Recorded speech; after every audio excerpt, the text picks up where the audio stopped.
claim is almost certainly a lie. Look, when I became National Security Advisor, nobody briefed me or informed me that this policy or order was in effect. I spent 17 years as it felt like 17 years. I spent 17 months as National Security Advisor. I was never aware of anything even remotely approximating that policy, and I haven't heard anything of it since I left.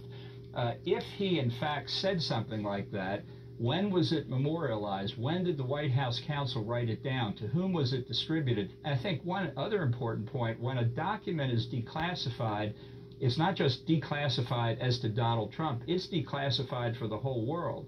So in theory, if that order existed, which I don't think it did, the news media could today file a Freedom of Information Act request for every document he declassified, which over a 4-year period could be a pretty high stack.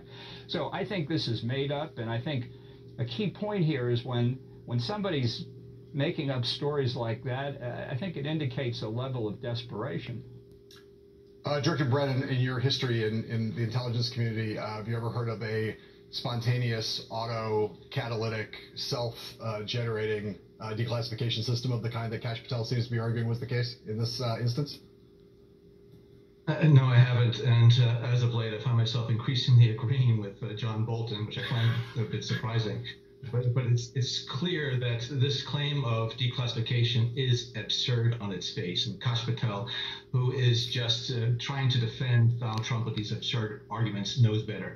And as John pointed out, it's not just the document that is in Trump's possession that is declassified. It's the content, it's the intelligence in there that has to be declassified. So there needs to be an extensive record of it, and the intelligence in these documents is scattered throughout the national security community. And also, it's likely that some of that declassified information in those top secret documents also then potentially declassifies the collection systems that made that intelligence available. And so it's not just a very quick process. The normal routine is that there is going to be great scrutiny looked upon on these documents to find out what damage might be done if this information is disclosed publicly.